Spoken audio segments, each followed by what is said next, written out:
মধ্যপ্রাচ্যে যুদ্ধের অবসানে যুক্তরাষ্ট্র ইরানের মধ্যকার চুক্তি ইসরায়েলের জন্য বড় ধরনের কৌশলগত ধাক্কা এবং এটি ওয়াশিংটনে দেশটির কমতে থাকা প্রভাবকে স্পষ্ট করে তুলছে বলে মন্তব্য করছেন ইসরায়েলি বিশ্লেষকরা।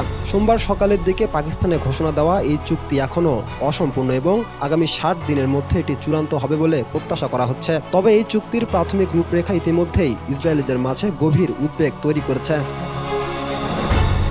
বিশ্লেষকরা বলছেন, চুক্তিটি মূলত ইরানের সব অর্জনকে সুরক্ষিত করছে এবং ইসরায়েলের জন্য সবচেয়ে সংবেদনশীল বিষয় তার নিজস্ব নিরাপত্তাকে বাতিল করে দিয়েছে।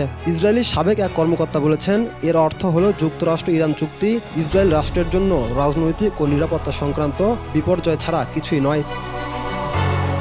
প্রধানমন্ত্রী বেনিয়ামিন নেতানিয়াহুর জন্য একটি বড় ধাক্কা এই চুক্তি। নেতানিয়াহু একসময় প্রত্যাশা করেছিলেন হামাস, হিজবুল্লাহ এবং তেহরানের বিরুদ্ধে অভিযানে বিজয়ী হলে আগামী অক্টোবরে নির্বাচনে অংশ নেবেন। কিন্তু এর পরিবর্তে ইসরায়েলের মূল যুদ্ধের লক্ষ্যবস্তু অর্জনে ব্যর্থ হয় এখন তিনি তীব্র সমালোচনার মুখে পড়েছেন।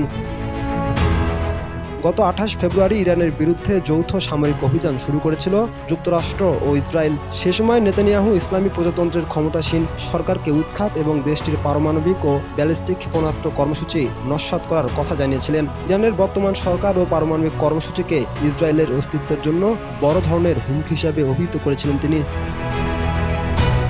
বিশ্লেষকরা বলছেন, এই চুক্তির ফলে ৩ মাসের বেশি সময় ধরে চলা সংঘাতের পর তেহরান কার্যত শক্তিশালী হয়ে আবির্ভূত হওয়ার সুযোগ পাচ্ছে। দিন শেষে ইরান আরও শক্তিশালী হয়ে উঠছে এবং মার্কিন প্রেসিডেন্টের সিদ্ধান্তকে প্রভাবিত করার কোনো ক্ষমতাই ইসরায়েলের নেই।